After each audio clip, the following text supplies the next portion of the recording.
Hey folks, look what just showed up in the mail today. This is the BT11 Rearview camera system from Haloview. This is part of the new Byte Tango system, which is newly introduced into the US. But first, welcome to our channel. I'm Bob, and Dang's behind the camera filming today. We travel in our 2020 Grand Design Imagine travel trailer. Primarily, we make travel videos showcasing the wonderful places we visit. Once in a while, we throw in a review video as well, and that's what we're going to be doing today. So in this video, we're going to install the BT11 camera system. First, we're going to do an unboxing. Then we'll do the installation on the back of the trailer. That involves the camera. And then we'll do an installation in the truck that involves the monitor. And then after that, we're going to travel around for a while and we're going to see how we like it. And we'll give you our unbiased opinion on this, the pros, the cons, and anything else you might need to know. In the interest of full disclosure, Haloview did contact us and inquired whether we'd be willing to do a review of this unit in exchange for a sample. We've used Haloview products in the past and they've been pretty solid for us, so we were excited to try this out, which has some new enhanced features. So while Haloview did send us this sample, the opinions that you're going to see in this video are entirely our own and not influenced by Haloview. We're going to start out with an unboxing here. I'm going to open the box and we'll see what's in it. Bear with us.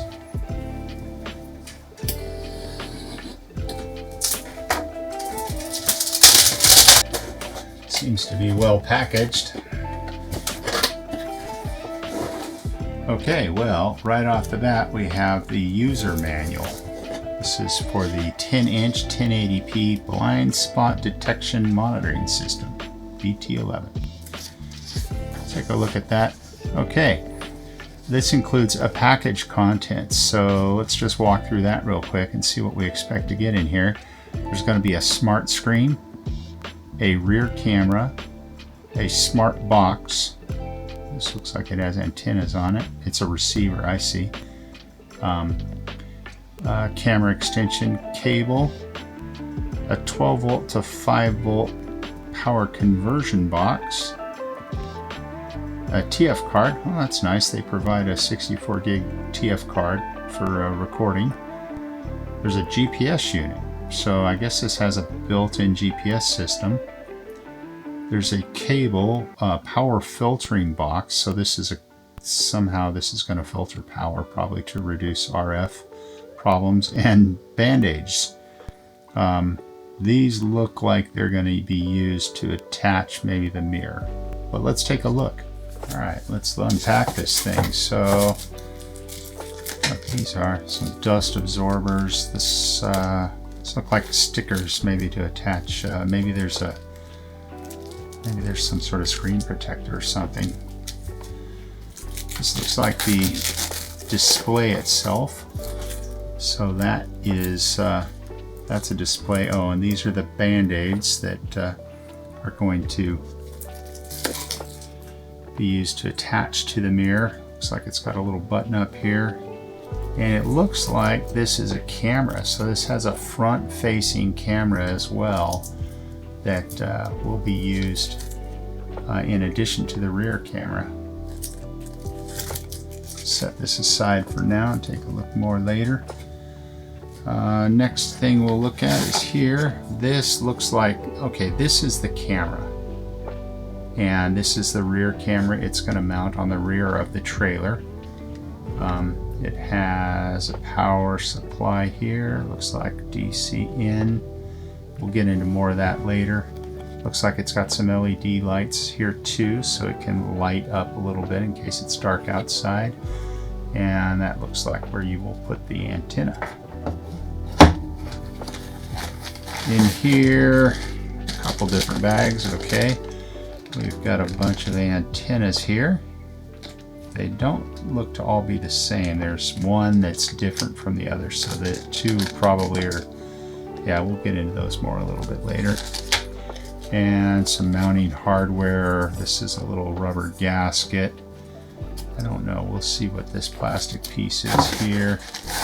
And they provide you with some screws as well. Those are probably used for mounting purposes. over here. Okay, so this will be the receiving unit. I think what they called this, let me refer to my guide here, this is the smart box. So this plugs into your 12 volt. It looks like it's got a couple of USB type connectors back here. And I don't know if the unit's going to use all of those itself, or whether some of those will become available for general purpose use. And this looks like it's probably a feed to the monitor. And let's see, what else do we have? Okay, there's more cables here. That's the GPS unit there. It's set up to be able to attach to the mirror. I guess this is probably not the mirror, the windshield, I think. So then we have the power filter. This, I think, is just going to reduce RF interference, would be my guess.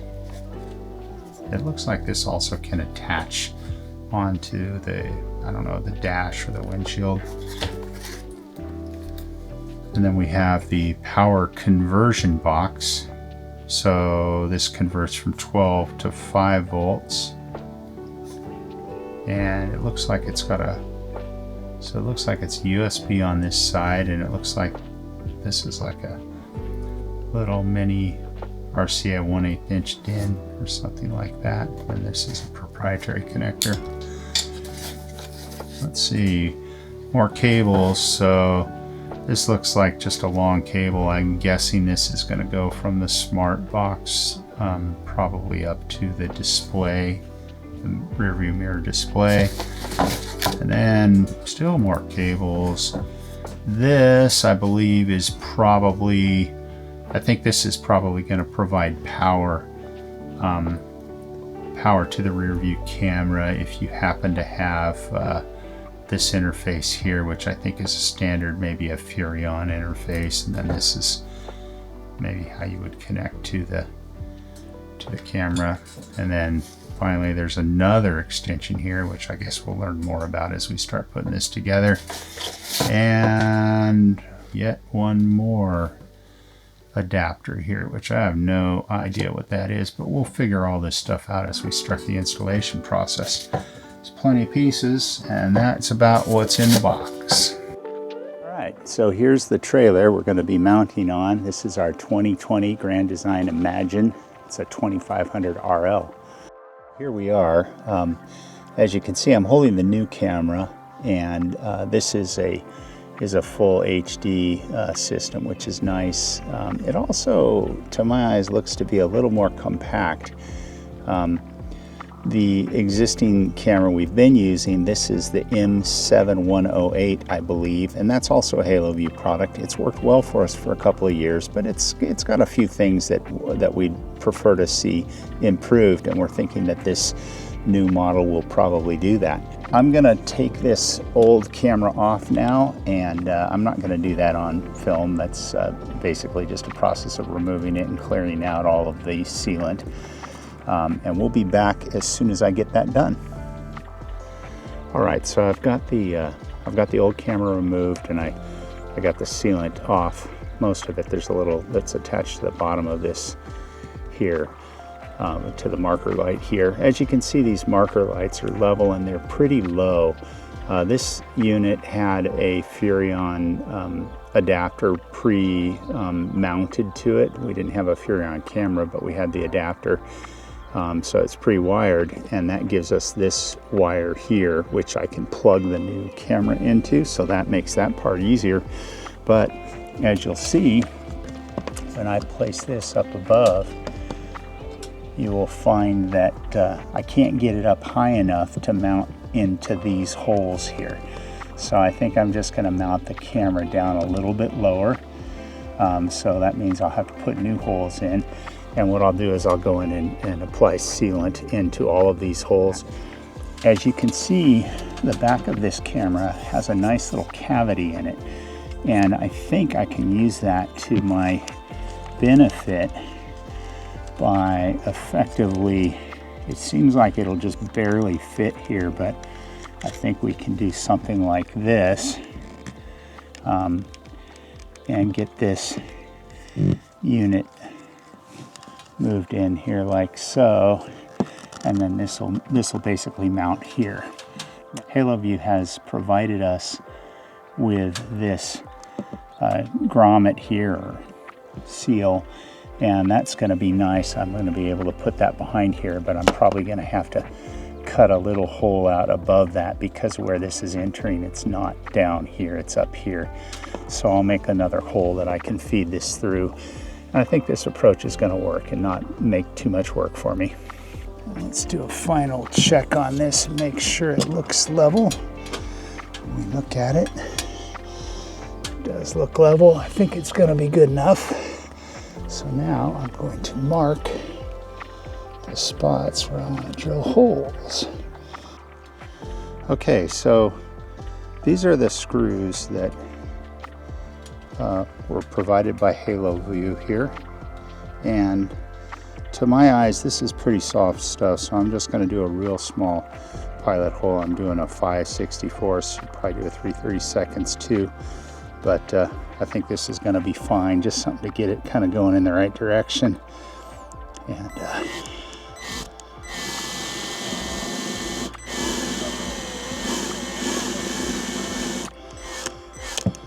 something kind of hard back there. Okay.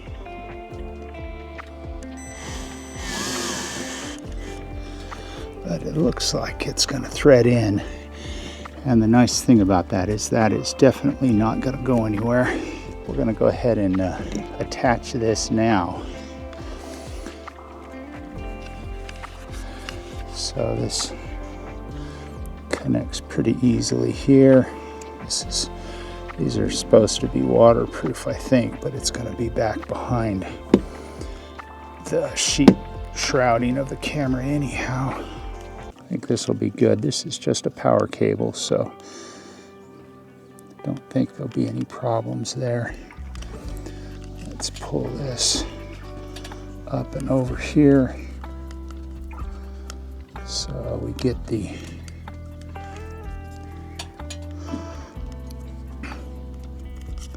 make sure all of the cable is properly embedded in that cavity. That's looking good. This cable feeds back up in here okay. And then push this in.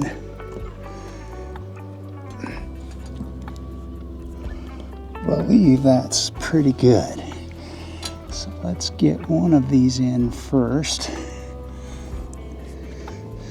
That'll make it easier.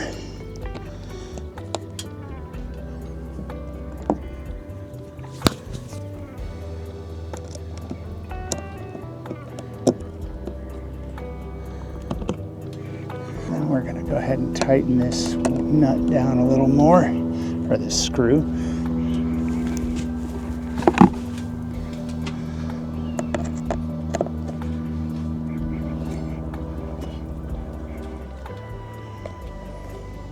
Looks pretty good to me. Now, go ahead and get another screw in there. And then before I tighten that, I'm going to make sure that it is still level. So we'll get this started. Now it should be a little bit easier to get this leveled out. Just make sure that it's level. So loosen this guy a little bit. Have a little more room to tweak it up here.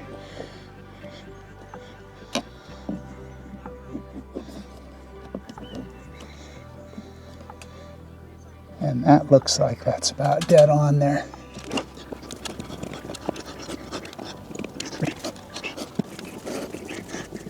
All right. I'm going to declare this as done. The gasket is mushroomed out ever so slightly, and I think that's going to be pretty waterproof up there. There's one last thing that we need to do, and that is to install an antenna here. Now we have from the prior usage, I've got an extender antenna, and I think I'm just going to attach that. You can see it's attached to the old camera here. And it's on a little bit tight now, so I'm going to get a a wrench to loosen that up. But I'm just going to run that here because that's forward of the camera, and I think it can only help in the broadcast of the signal. But they do give you an antenna, and you could just attach that directly here.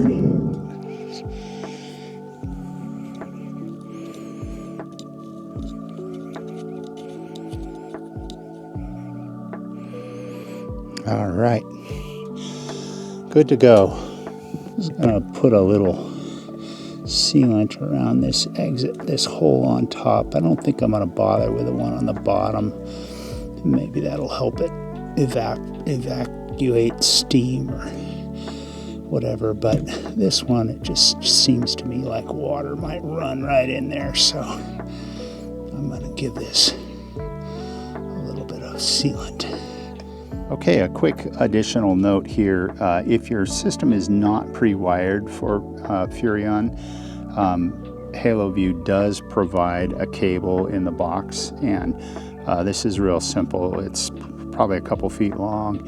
You could just tie this into one of the marker lights or wherever you happen to have power back here, and then this connector is essentially the same as what I already had, the pre-wired Furrion, so it's real easy to add this to if you need it. They also provide this adapter, and I'm not exactly sure what that's used for, but this is like a 1/8 inch DIN, and this looks like maybe for certain applications you plug this into pre-wired power that's available, but that's another opportunity. All right, well, with the camera mounted properly now, let's go install the monitor in the truck. All right, so we did the installation a little bit backwards compared to what the manual suggests. They suggest doing the internal truck installation first and then mounting the camera second, but we did it the other way around. I don't think there's any damage in that. We're right here at the installation method. So basically we're going to clip on the monitor over the existing rear view mirror, and there is there's a power adapter, a 12 volt to 5 volt power adapter that'll get placed here. And then there's a cable which is fairly long and intended to run around the side and underneath the dash somewhere out of the way to go to a power filtering box which they've provided, and then that goes to the receiver box which is plugged into the cigarette lighter. And then we've got antennas on that.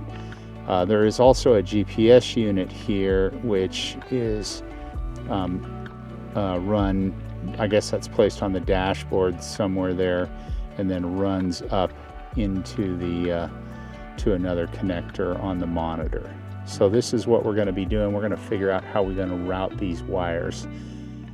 Okay, let's take a look at this monitor real quick. There's a number of connections along the top here. This looks like this is for the GPS, I think.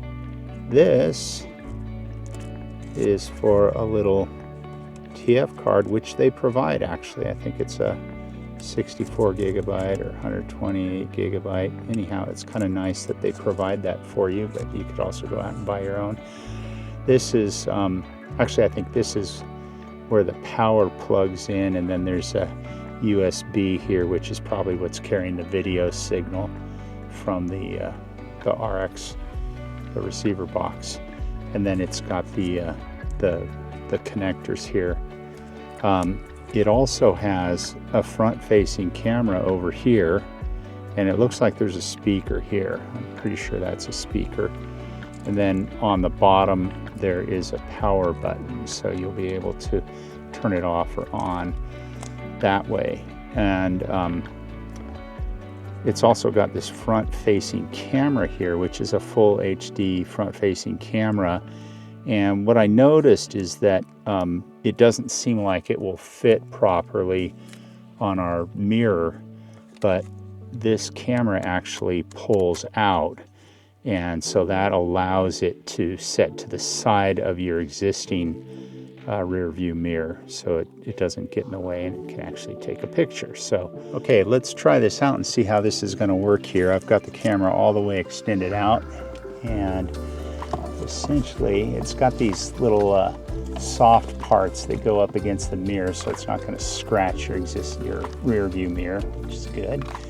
And yeah, these seem to flip down here and work just fine. That's pretty easy, and it'll be easy for us to take it off and put it back on. So yeah, that seems like it works, and the camera is going to be good as well. The next step is wiring everything together so that it's functional. There's a number of wires involved, and before we do any final routing of these wires, we just want to get them in place so that we'll be able to test that the system's working properly and meets our needs that way. And then we'll come back and we'll reroute the cables in a more optimal fashion where they're less obtrusive and hopefully look a little bit nicer. So several of the components that they provide are designed to be adhered to someplace, either on the windshield or the dashboard. And on those components, it looks like they're using 3M VHB tape, which is high quality product. But it is possible to remove and clean up, though I don't know what that would do to the dashboard. If you were to, say, attach it to that. They do make some solvent for cleaning this tape off, but it's very sticky and intended for permanent use, so keep that in mind when you're going to put this on. So the first component we're going to wire in is the power conversion box, and this takes the 12-volt power and produces 5-volt output. This plugs directly into the monitor, to the top of the monitor. So I think normally what you're going to want to do is this is going to get mounted somewhere, maybe on the windshield back here behind the mirror, or maybe back behind the mirror itself. And then these two pieces here, the USB and this 1/8 inch DIN, these connect into the top here. Okay, so the first thing we're going to need to wire in, we're going to work from the monitor back to the power supply, or the 12-volt cigarette lighter. The first piece that needs to go in is this power conversion box, and this has a couple of connectors, the USB-C and this 1/8 inch or 3.5 millimeter jack.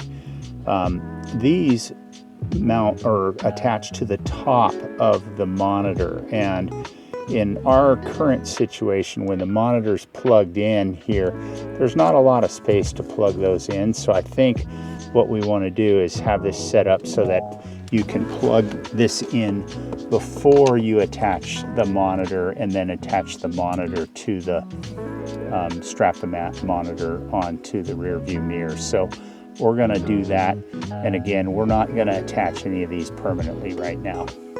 So eventually we'll be mounting the power conversion box. Maybe it'll be up on the windshield or the back of the mirror, someplace like that. But for now, we're just going to attach it to the monitor. So there's two connections here.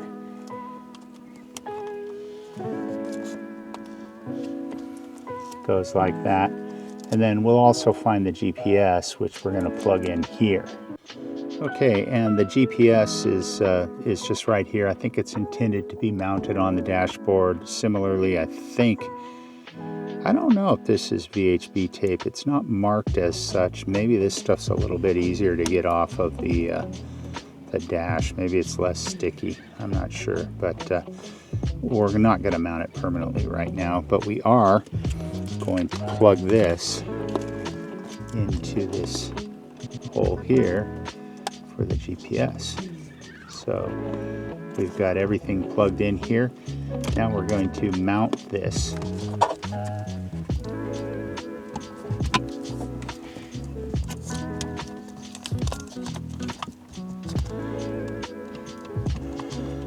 And that is rather easy to strap on there. And for now, we're just going to leave this kind of dangling here. And next, we're going to put the extension cable in, and that just plugs in here.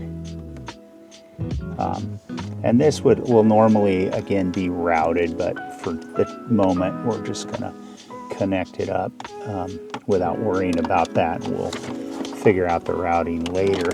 The cable is plenty long. I don't know how long it is, but it seems long enough that in our F250 we can route it around everything we need to and back to the front. So this is how the camera looks like from the front of the vehicle.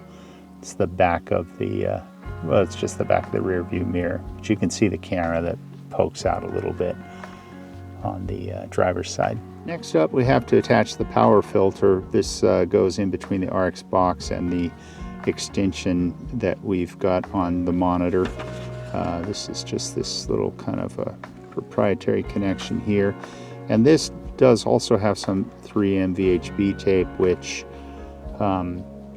we'll be using to mount this eventually. We'll probably put it over here, somewhere down here, like that, which is close to our 12-volt power supply. But for now, we're just going to leave it set like this. So the power filter then is going to connect to the RX box, and this is just using the same kind of a connection here.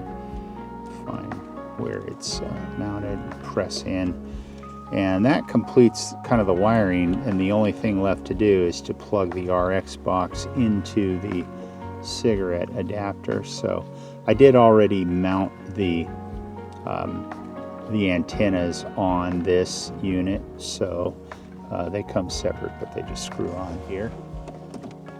It just plugs in there. And this is nice because it's on this kind of flexible conduit here, so you can sort of orient this in the direction that makes it easier for you when you're driving.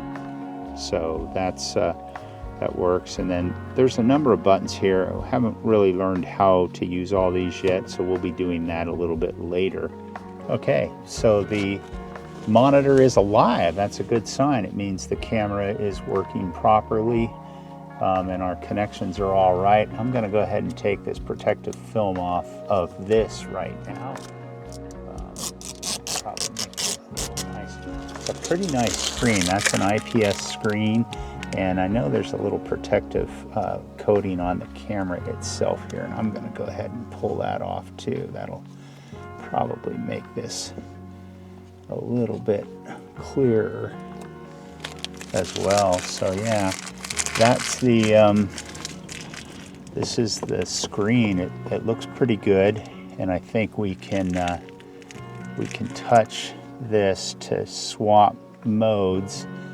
I'm not exactly sure what the advantage of having the front camera is, but you can scroll this up and down here, so that's kind of convenient. I think that will be more useful for the back.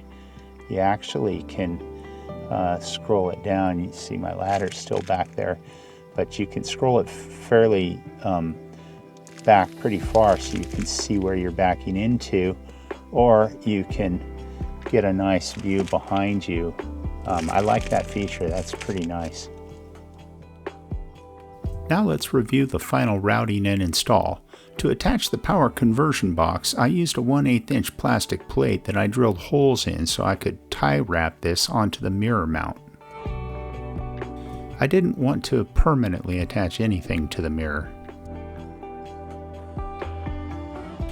I was able to push the wires up into the liner most of the way, and then I used a bit of high quality gaffer's tape just to ensure they didn't fall.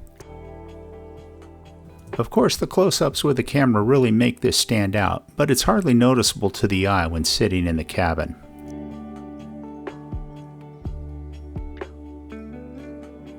The GPS is mounted under the window on the passenger side. And the power and signal cables run down the passenger side of the dash to below the glove box and across to the center console. I was able to put them behind the door seal, and they are hardly noticeable at all.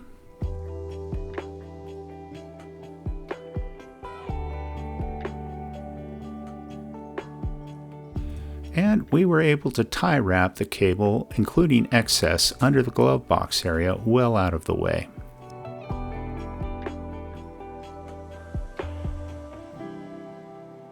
I also used a few command cable clips which I got from Amazon. We'll see how well they hold up over time. Here you get the perspective from the passenger seat, and the cables are barely noticeable. We're quite happy with the results.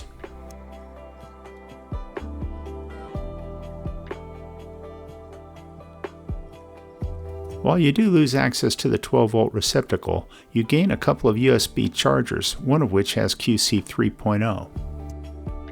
Overall, the installation process is simple, but will largely depend on your rig. Here we're attaching the receiver and monitor as we get ready to depart quartzsite. We got used to the connectors pretty quickly. And when not in use, the wire stowed behind the mirror out of the way.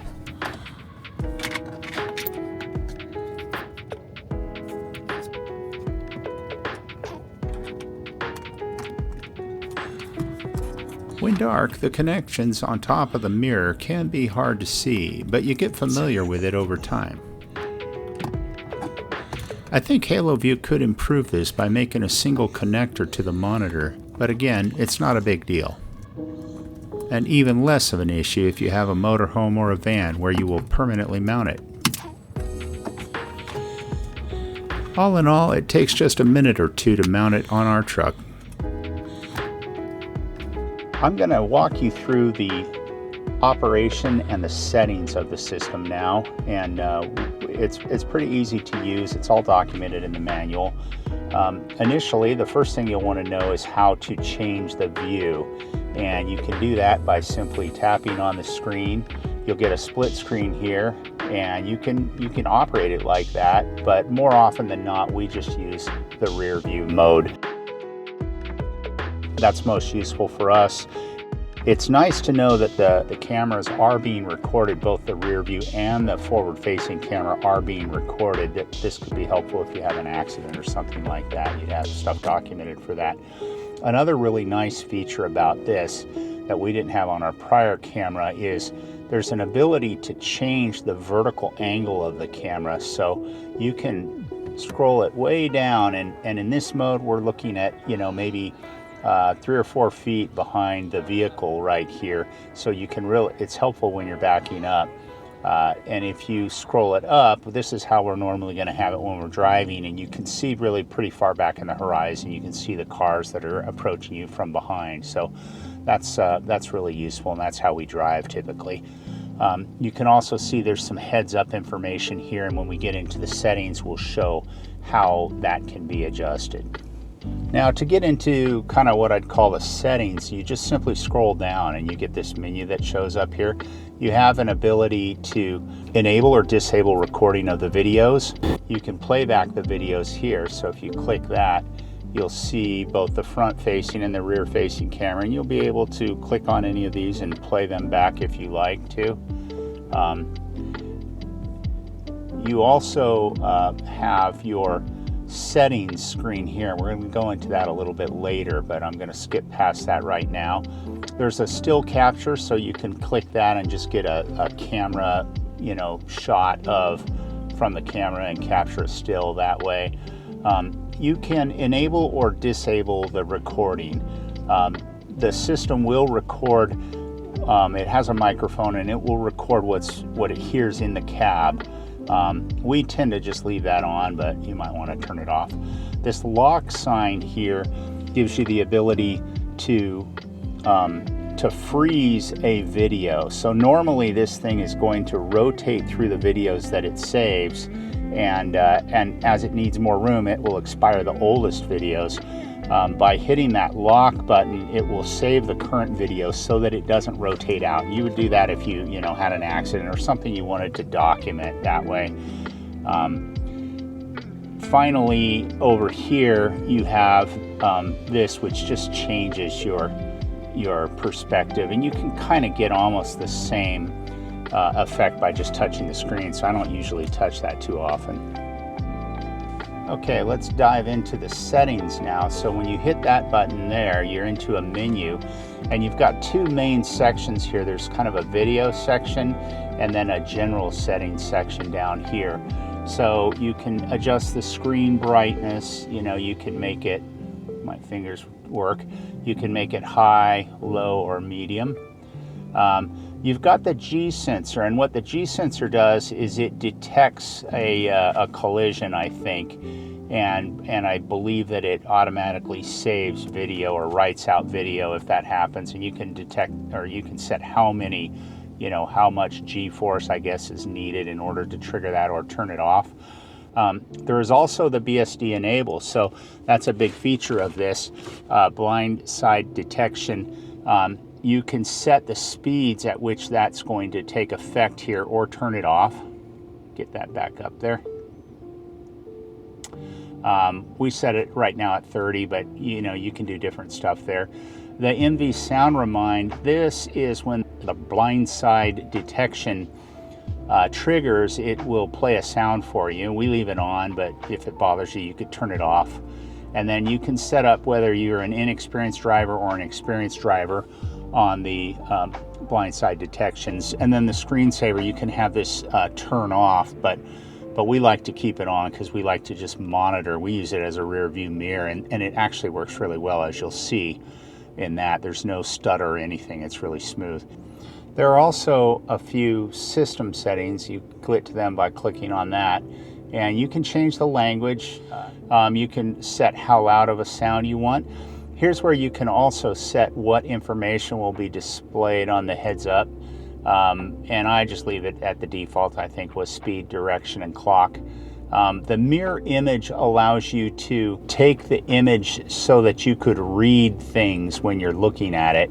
This is not something that I use. It puts everything on the wrong side, so I think it would be frankly dangerous to use that while you're driving, because people that are approaching you on the left look like they're on the right. Anyhow, I just leave it on mirror image and don't turn that off. And then you can reset, you can format the card, you've got factory reset, you can set the date, you can set the time zone there, and it'll display the software version as well. And that's pretty much, I think, all of what you have on this. Those are the operation and the settings for it.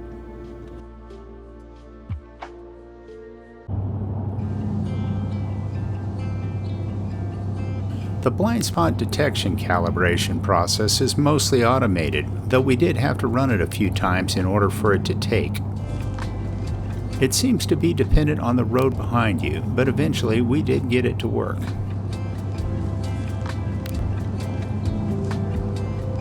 When the automated mode is working, we did not even need to confirm the extents of the monitored area. And here's an example of what you can expect.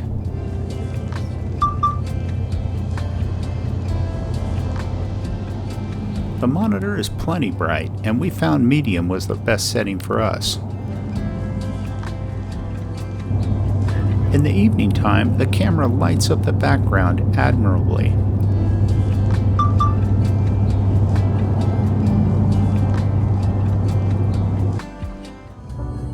As we wrap up our review of the BT11, it's important to summarize our findings and share our final thoughts on this device, which has proven to be a reliable travel companion.